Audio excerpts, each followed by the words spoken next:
What is going on, guys? We are back with another episode of our Pokemon TCG Pocket. And in today's episode, you guys, I wanted to actually do a really deep dive into how I build decks. This is a how to build a Machamp, how to play Machamp EX deck, but this is going to be a one of two-part video. This one's a little different than the other ones we've done because I do think that there are some people who are still new to the game, still figuring it out, and I think I really wanted to try to do like a deep dive version of this, how I go about deck building, and maybe it kind of helps you guys kind of understand the deck building process as well. So this is going to be a big overview, this is going to be a longer video, and then we're going to make a shorter video of this where we kind of do our normal thing that we've done in every other one, but this one I really wanted to be in-depth and really focused. We're not using a meta deck in this one, so we're having to build and build carefully, so I figured this was a really good start. We do have the expansion coming out today. Unfortunately, I am recording this the day before, so unfortunately for me, it's, in the future, but it does come out the day that this drops, so I wanted to make sure that I included at least the cards that were shown in the trailer, and kind of talk about that, although they won't be cards that I have access to put into the deck here today. So, starting off, right, every deck needs a concept or a strategy that you want to use to win the game. This really helps narrow down the cards that you're going to want to use to create a central focus around your deck and make every card synergize as much as possible at any given point in your game, no matter what cards in your hand. Borrowing from the original TCG game, now that card game has 60 card decks versus 20, so there are some things that are going to be a little bit different, and of course the full-fledged TCG also has far more cards to choose from, right? So there are four main strategies that you can use. You can use aggression, control, mill, and stall. Now, at the moment, I'm going to be fully transparent. Aggression and control are really the only two strategies that are consistent and work right now. Aggression is really looking for decisive knockouts as quickly as possible. Now, you can either do that by knocking out every Pokemon in the active slot, or you can do something like Articuno EX where you do damage to the active, but you're also doing damage to the bench. We did a video on this with how to play Articuno.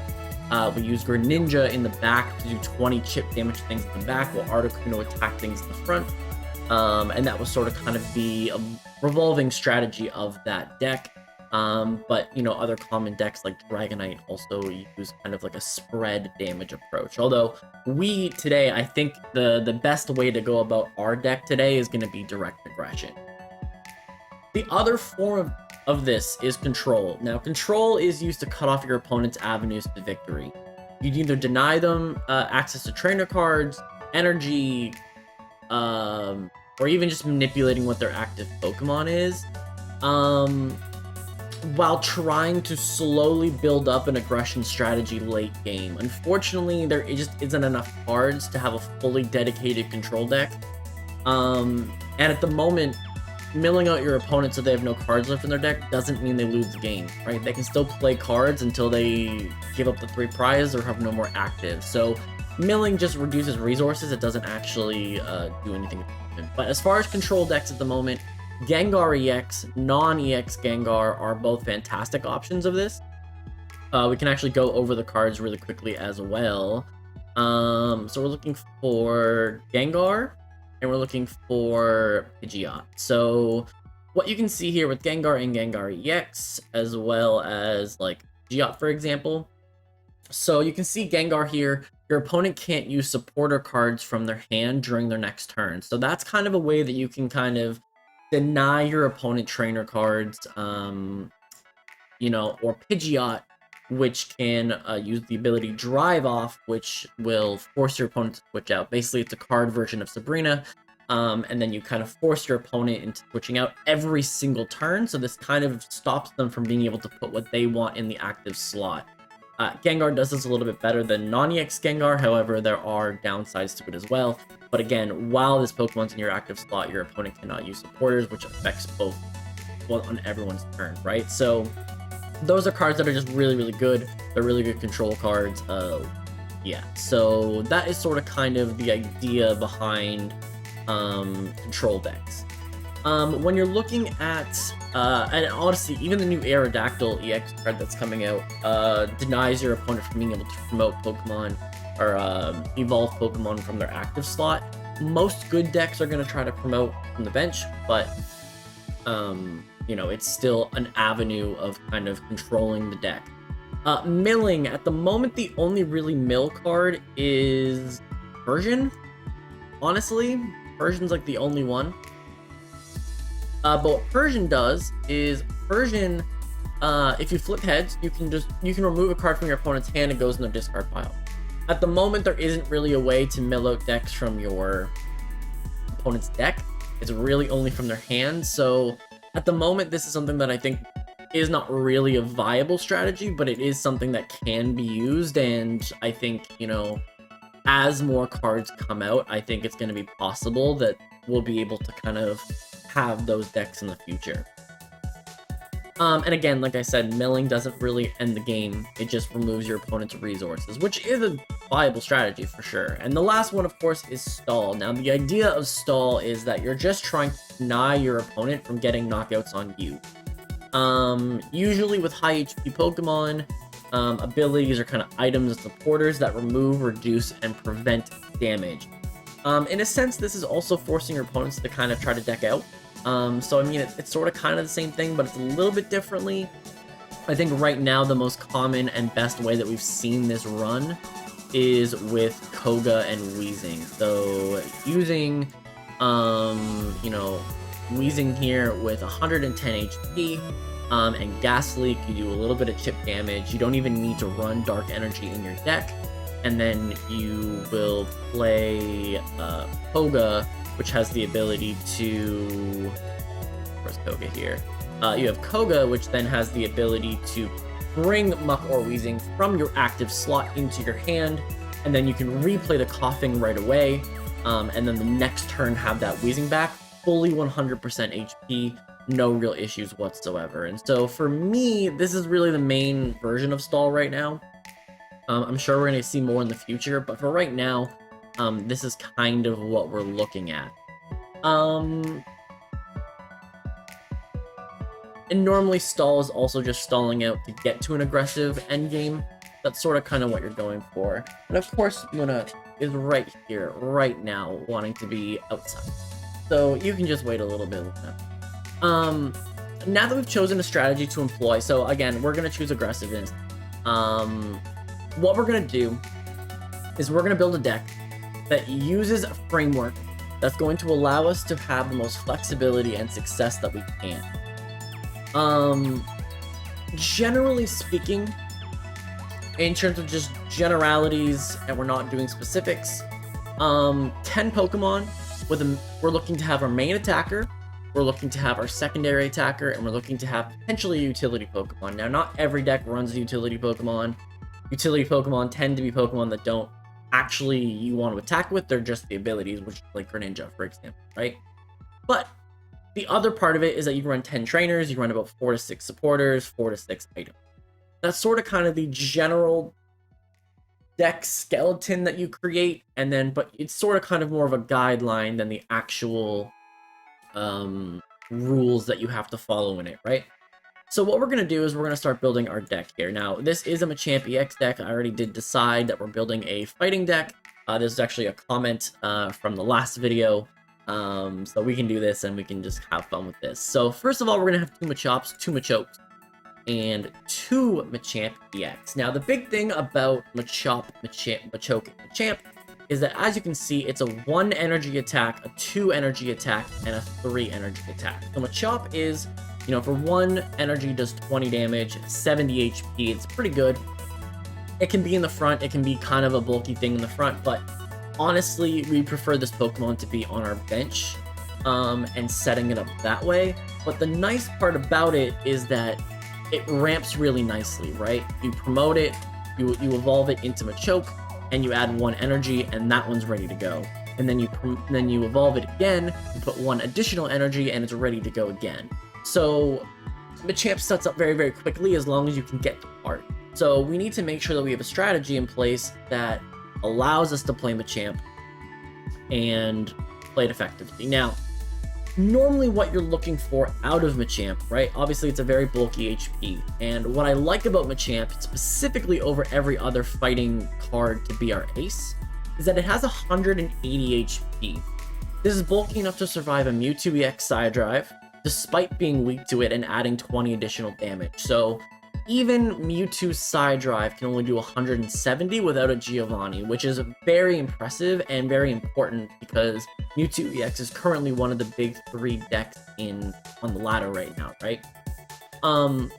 Because of this, and because I know how bulky Machamp is, what I'm expecting out of Machamp is that we should be able to knock out 2 Pokemon before Machamp EX is knocked out. Now this is important because this is a 2-prize Pokemon, and so we need to be able to go 2 for 1, and the ideal situation is that something else is in the lead, we chip something down, it does a knock, like we get a knockout, we get another knockout, and then we have something late to clean up, or Machamp is actually going cleaning up, and, you know, potentially we got a KO something from our secondary Pokemon, right? The other nice part about Machamp specifically is that despite we've already kind of established that it can survive Mewtwo, but we didn't talk about the fact that it's super effective against Pikachu, and Pikachu is another one of the top 3 decks currently, and so having the ability to one-shot, this one-shots Pikachu with 120, with the 20 extra damage for being super effective, it one-shots Raichu, which is that deck's biggest form of being able to attack, and with the Giovanni, we can also get to 130 damage and knock out Mewtwo, which is normally their other EX Pokemon that tends to be the wall of their deck. So Machamp is very well set up to be able to beat Mewtwo. It beats Pikachu. The only one that it really struggles against is Charizard, but we do have ways to kind of play around that. Now again, it is a 2-stage evolution, right? This does have downside, right? We need to find a Machop, Machoke, and a Machamp, play the card, and then we need 3 turns from the time that we play Machop to have time to put energy onto it, right? So we have to make sure that we give this Pokemon enough time. And the other thing that's a little bit sucky about this line is that Machop has a 2 retreat cost. That's pretty high. It's actually higher than its attack, which means that it's very difficult to switch out early game. And Machamp EX actually is 3 retreat costs, which is absolutely insane. So we do need to make sure that we're not giving up prizes for free, and so we do need to make sure that we do have a way to switch out Machamp when we need to. So that's sort of kind of it. And the other thing with Machamp that's a little bit of a problem is, even though 120 damage is, again, good, like we said, against Pikachu, Pikachu and Wigglytuff are the only 2 EX Pokemon that we knock out without any support. As a main damage dealer of our deck, this is a little bit low on the damage front, but it is good enough that we can get by. So that's sort of kind of that. So we do need to have a secondary attacker that what we're ideally looking for is we're looking to kind of find something that fixes or enables Machamp to be better, right? So a couple things that I look for in, because we're running an EX Pokemon, I want a secondary attacker that is ideally not an EX. I don't want to be giving up 2 prizes every time that a Pokemon gets knocked out. I do want to force my opponent to have to play the full game out. Ideally, our second attacker is also faster to set up than Machamp, so not another 2-stage evolution, and ideally uses less energy to be able to use its attacks. And in a third thing that I'm looking for is that because Machamp is a high retreat cost, I also want something that's a low retreat cost. So that's sort of kind of what I'm looking for. And then in an absolute dream scenario, we find another fighting type that isn't weak to Psychic, because that way there we can use our other Pokemon to defeat the Psychic types for us, or at least do the damage that we needed to do so that we can use Machamp to finish off a Psychic type. So with that in mind, what I think is the best ones, Sandshrew, Sandslash are pretty good, although Sandslash does have a higher retreat cost and, you know, still has 2 energy on it to be able to do anything. Mankey and Primeape are another options as well.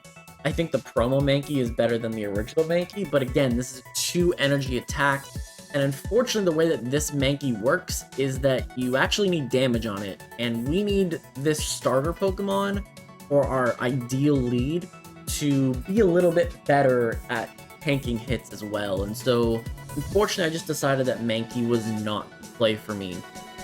So what I've come to the conclusion of is that Cubone and Marowak are the ideal leads here. Cubone is a 60 HP Pokemon, which is enough that it at least lives most attacks. Unfortunately, it is a potential Kangaskhan bait if it gets 2 heads, but you can also use Growl, which lowers the attack by 20, and so it's sort of kind of good that way. It's a decent lead for 1 energy, 1 retreat cost. For both Cubone and Marowak, you do 40 damage, you have 100 HP, it's a quick retreat cost, it can set up pretty quickly, it does 40 damage, like that's a decent amount of damage. It gets you, like, say you're using Machamp as well, that now gets you 160 HP, that gives you 160 damage, and so Machamp can now beat Mewtwo's, it can now beat other Marowaks, and Marowak EX, it can beat, you know, Misty, Starmie, it can beat Articuno, it can beat Moltres, it just enables Machamp to do so much, and it only needs 1 energy the entire time of that card's existence, right? Which is really, really big and really, really good, so I really do like that, and on top of that, it's weak to Grass and not Psychic. So I kind of checked all the boxes that I needed. Now, there will probably be better cards in the future. I think Dugtrio is actually another really cool one as well. 1 energy for 40 as well, and then you have the potential of making your opponent not move at all.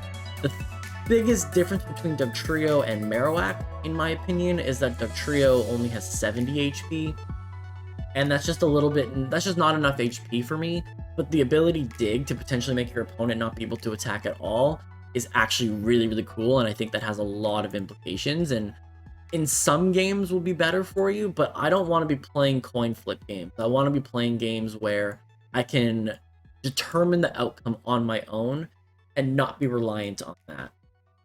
So that's sort of kind of my reasoning for this. I really like that, you know, 1 retreat cost, you know, you can set that back up quickly. If you switch it out, you can set it back up quickly, and then it can revenge kill for Machamp, so it fits every box, really. And then for me, I like having 5 basic Pokemon if I can help it.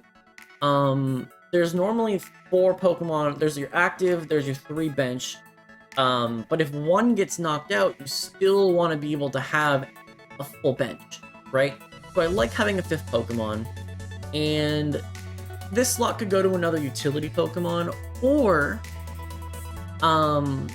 you can have like 2 secondary Pokemon, right? You don't have to have, if say we had like a basic Pokemon as our secondary, you could have 2 different secondary Pokemon and it's totally fine. But for this one, I'm actually looking for a bit of utility. I want to make sure that Machamp can KO things as effectively as possible, and I don't know how much room for trainer cards I'm gonna have in this deck when everything's said and done. Now that's a little bit thinking ahead, but right away for me, I actually really like the idea of what Hitmonlee can provide to a deck. The 5th basic Pokemon, it's another 1 energy, 1 retreat cost that does 30 damage to a benched Pokemon, not an active. So Marowak can kind of switch out for 1.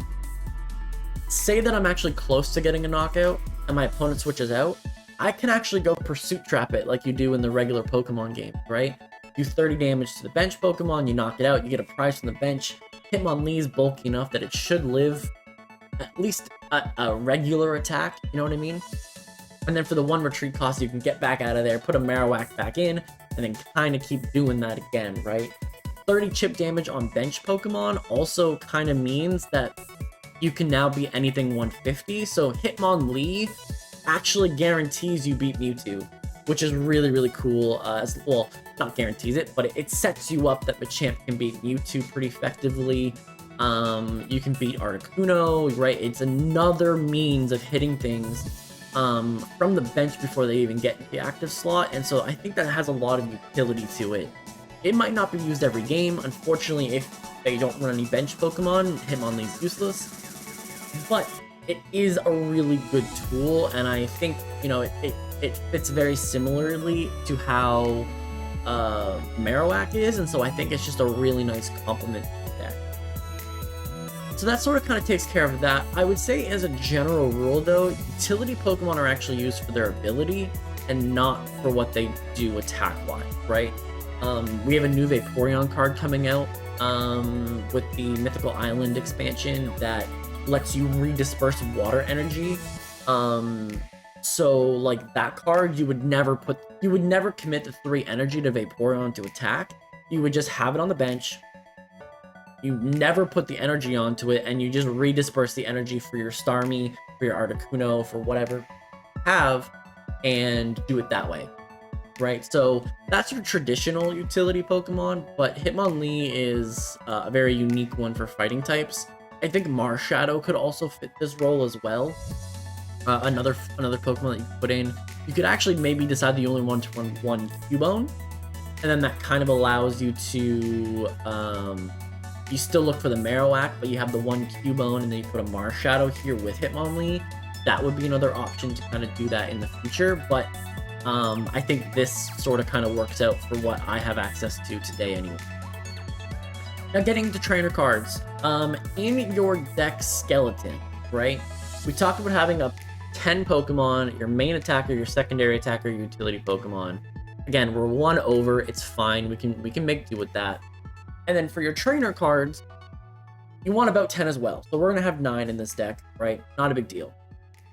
But you're really looking to have 4 to 6 supporter cards or 4 to 6 item cards.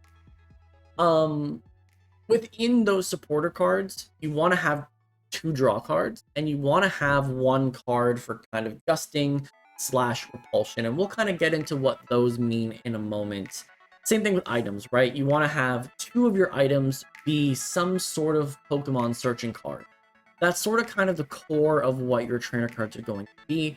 Now, in this first set, there is very obvious answers as to what these cards are, so let's kind of get into that right away. So as far as our trainer cards go, the reason that item cards and supporter cards are separated is because you can only use 1 supporter card per turn. However, you can use as many items as you like in a single turn. So typically, if a supporter does something very similar to an item, the item card is the better card. However, draw power is king in any card game. It makes your deck feel smaller than it is, right? A card that specifically allows you to draw 2 cards is basically a -1 to your deck, meaning that using Professor's Research, 2 copies of it, is effectively making your card an 18 card deck. And that makes everything else about what you're looking for a little bit more consistent. And so, at the moment, this is the only version of this card. It is the Pot of Greed, like Yu-Gi-Oh's Pot of Greed. You know, it is a very, very good, consistent card. And there aren't many cards that provide more than what Professor's Research currently does. Now, again, you can only use it once per turn, but if you get too early, you can pretty much guarantee that you got half your deck out really by turn 3, which is like a huge deal, right?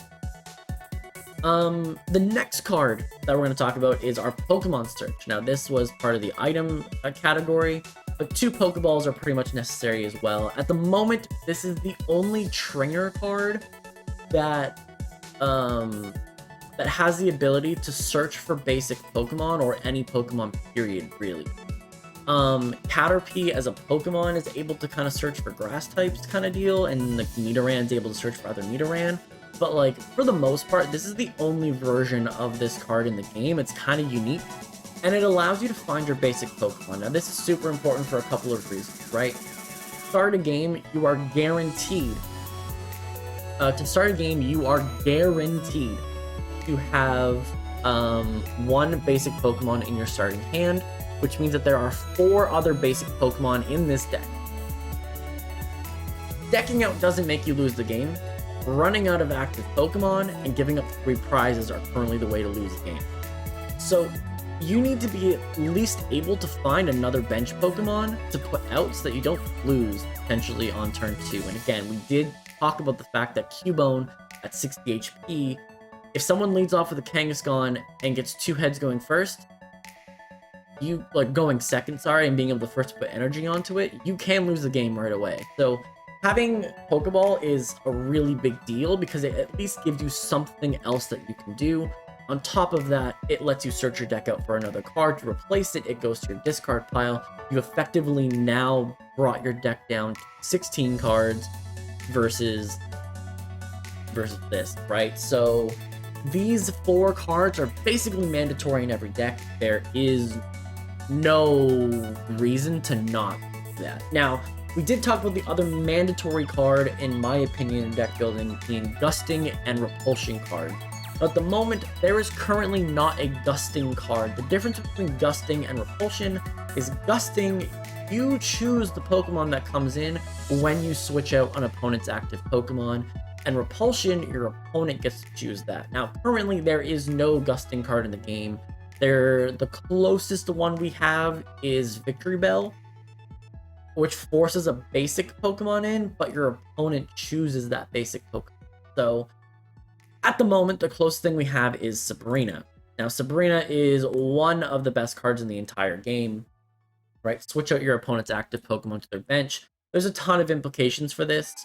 One, being able to target a weaker Pokemon to knock out, right? Your opponent maybe set up a basic Pokemon in the back that might be their main attacker, right? It's still just a basic Pokemon. It has less HP. It's not able to use the move that it has yet. You want to put that in the active slot so that you can knock out that Pokemon and not what your opponent chose to be in their lead, kind of stalling you around until they can get their Pokemon set up. That's the best one, right? That's the best use of Sabrina. Your opponent has 1 bench, 1 active, and you switch them out, and then you start damaging the thing that's actually more valuable to your opponent. That's the best one currently. Pidgeot is a Pokemon version of this that can do it every turn. So if you do want to use Pidgeot as like a utility Pokemon in your deck, you could do that, and then you don't even need Sabrina, which does free up slots for you. But otherwise, Sabrina is like the main 1 card, do this effect. Pidgeot is, again, a 3-card commitment to the exact same thing for the ability to use this more than once. Hopefully in the mini set, though, there is more expansions on Sabrina. Like, Gusting cards are actually really, really good. And then also you can use this just to stall your opponent out, right? They have a Pokemon that's fully set up with energy, but they have a basic Pokemon that's a 2 retreat cost. They don't have 2 energy on that Pokemon yet. You can maybe force them to use an X speed earlier in the game than they want to, or they just wait, they can't attack for a turn. It gives you a turn back, right? So Sabrina is very, very good. It's very good for stalling. It's very good for picking up KOs. And on aggressive decks like this, we want the ability to force, not only do we have low retreat costs to to stop our opponent from getting prizes, but we want the ability to be able to switch things around as well on our terms and be able to get knockouts. So this does leave 3 cards left in our deck. Unfortunately, fighting types are missing a little bit of support. Like, for example, Energy Acceleration. Energy Acceleration is very, very good. Currently, the only form of Energy Acceleration that fighting types have is Brock, which adds 1 extra fighting energy from our energy zone to Golem or Onyx specifically. Can't use it on anybody else. So at the moment, we don't have access to Energy Acceleration at all, but the best decks in the game have it, right? Mewtwo has it with Gardevoir, being able to add a Psychic Energy to your active slot every turn. Moltres, you flip 3 coins, and for every head you get to add a Fire Energy to your bench Pokemon. Misty, you get to choose any Water-type Pokemon you want, and you flip coins until you get Tails. For every heads you get to add that many Water Energy. They're very, very powerful cards. They potentially turn, you know, a card that has 4 energy to attack into being completely set up in 1 turn. It takes away turns off the game for your opponent. It's or for you if you have it. They're very, very powerful cards.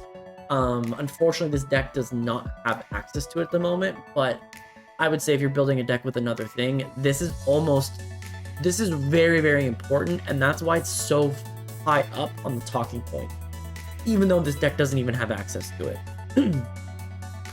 The other thing that isn't currently in the TCG, or in the TCG Pocket anyways, is consistency and setup cards.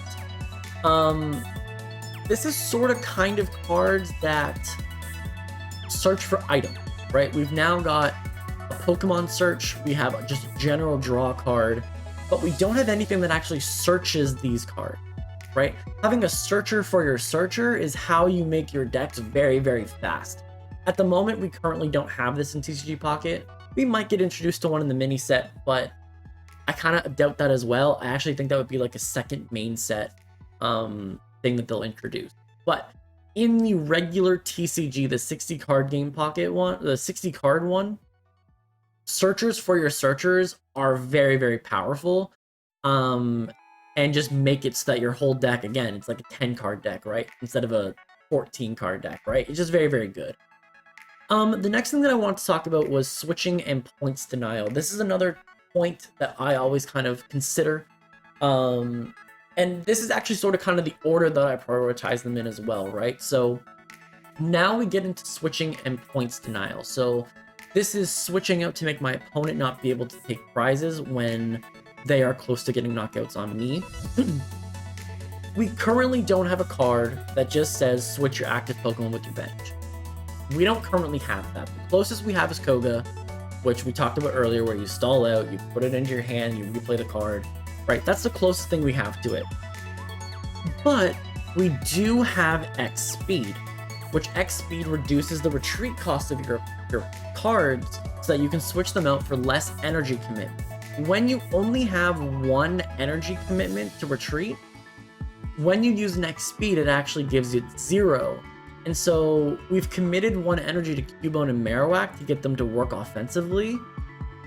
We actually don't take away their energy to remove them from the field, and so they can actually be revenge killers late game for us, versus just being cards that are weakened, have no energy onto it, and we have to find a way to commit energy to them for them to be useful again later. This is really, really good. In the mini expansion with Mythical Island, there is now a supporter card, like Sabrina or whatever, that's called Leaf. Now, instead of being the retreat cost being 1, it's 2. So in decks that use multiple cards with high retreat costs, Leaf might be a better card than X Speed. However, for our deck's purposes, I do think that X Speed is better. We have 3 Pokemon that only have a 1 retreat cost, right? Like, why would I use Leaf and give up that free? Like, you could do 1 X Speed, 1 Leaf if you wanted to, but I think this is totally fine for this deck, and specifically since this is the day before the release for me, it's not even an option for me for this. But I think X Speed just in general is better for this deck anyways, and again, like we said, if the card doesn't make that much of a difference, items are better than trainers or supporters because you can use them more than 1 per turn. I could technically have both X Speeds in my hand, and I could still retreat Machoke, you know what I mean? So it's not the end of the world. I get the value of it anyways. Nothing in this deck requires me to want to be. Recovery and rebounding. Now, this is another thing that isn't currently in TCG Pocket, but I do think it will start seeing some type of play of it. Recovery cards and rebounding cards.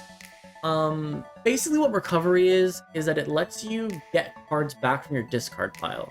So for example, like we talked about with X Speed, you know, maybe I only really need 1 X Speed, but I'd like to be able to use it more than once. But in the event that I don't need it, maybe I'd like to have another Pokeball, or maybe I'd like to have another Sabrina, right?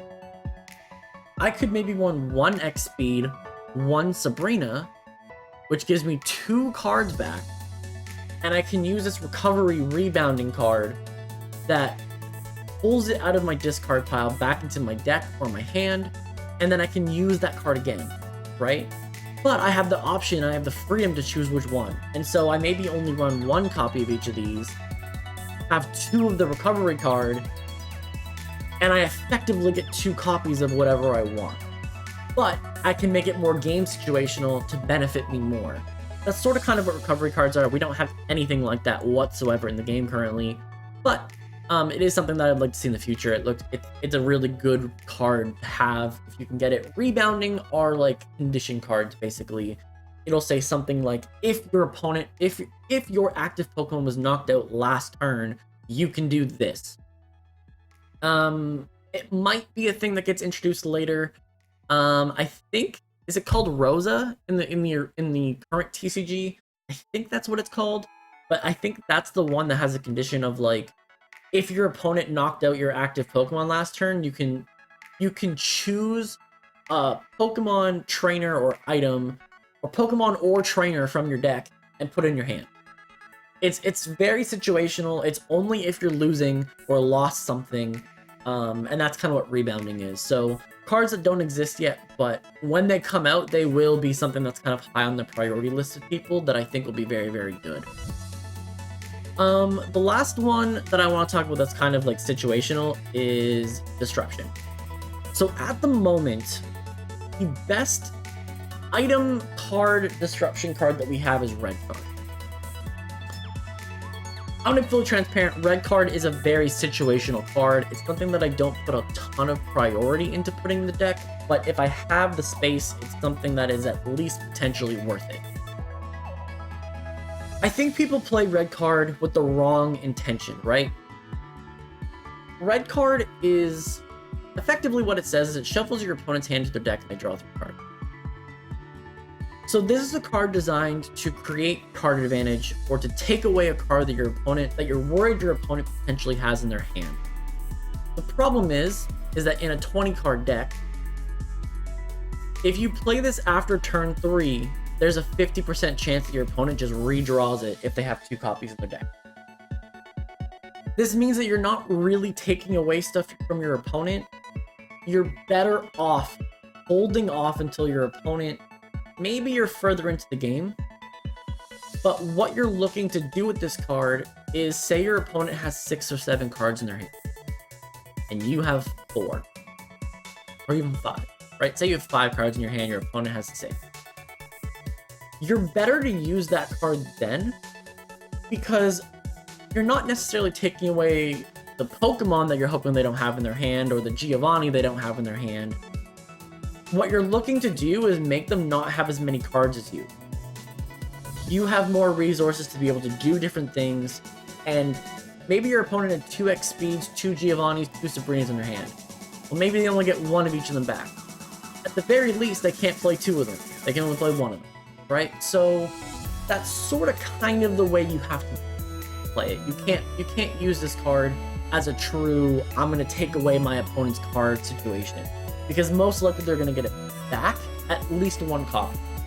But you can get card advantage out of it. This paired with, Repulsion is like a really good version of Disruption, right? But the other forms of Disruption are like Gengar EX that we talked about before, where your opponent can't play a supporter card, right? Aerodactyl EX in the new mythical island that's released today, again, stops your opponent from playing active Pokemon. Those are kind of better forms of Disruption right now than what Red Card currently provides. But I think Red Card is usable in certain situations. I just don't think it is the best card. I don't think it's a must play in every deck. And again, we only have 1 card left in our deck, as you can see. So we do need to be very selective about what card we choose. But the last one, and the one that I want to talk about last, although it is probably higher up in the Disruption, I think Disruption can be better, but Red Card just isn't it. But Damage Control. And this is where we're talking about the ability to heal our Pokemon or deal extra damage. Now, we talked about earlier being able to hit 130 and knocking things out with Machamp. Giovanni is going to be the last Pokemon that we add in this deck. Getting from 120 to 130 picks us knockouts on Starmie, on Zapdos, and those are really, really valuable cards to be able to pick up knockouts on. We have to be careful when we play it. We only have the one shot. It needs to be worth it, but it will pick up a knockout. And even the Mew EX that came out today as well, in the Mythical Island, that one's another one that is a very important knockout from a champ. But, you know, you can use Giovanni on, you know, Hitmonlee and do 40 to the bench, or, you know, use Marowak and do 50 to an active Pokemon. So all of these things basically equate to Machamp being able to do up to 170 damage. If, no matter who you use it on, in theory, you have 170 damage that you can put on the board with Marowak and Machamp with a Giovanni. And 170 is a much better range to be in.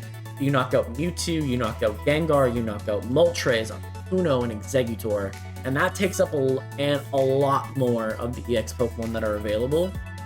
Only really leaving like Blastoise, Charizard, Venusaur left. You know what I mean? So, and yourself, right? So a much better area to be in damage-wise, and that's why I think Giovanni is really important. Just the one copy, because we only have the one card left, but, you know, very good nonetheless.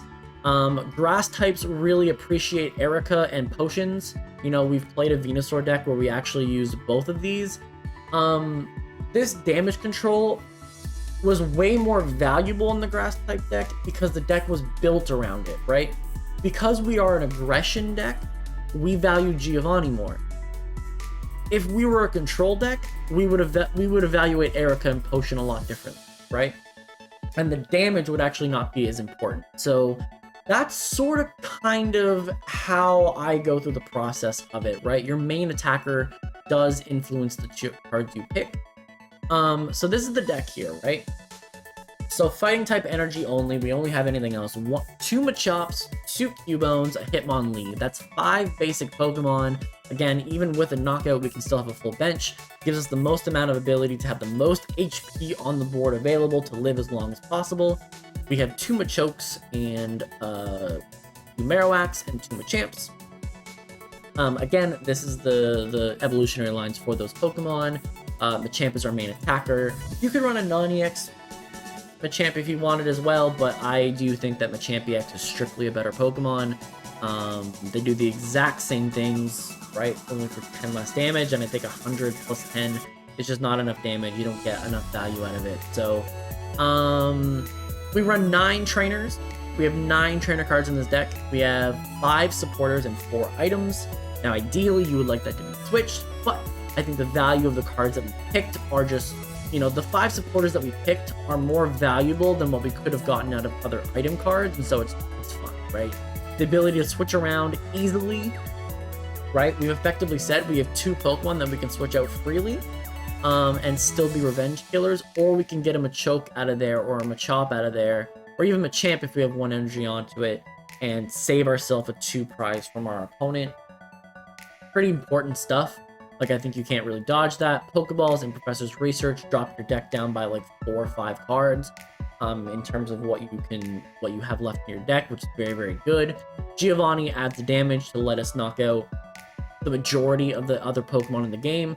At least have the opportunity to do so, and I think so that's very important. And then Sabrina in this deck, because we are so focused on aggression, we do want to knock out things that aren't ready to come at me yet. So that's sort of kind of the Machamp deck today.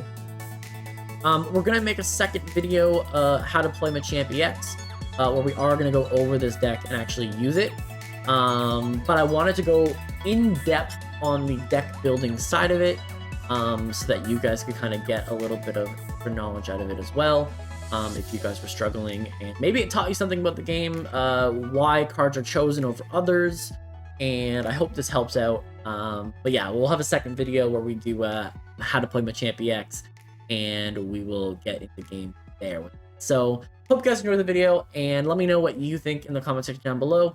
Anything that you think that I missed here, or anything that you think would actually be a better choice than what I chose today, let me know in the comment section down below, and I will see you guys the next one.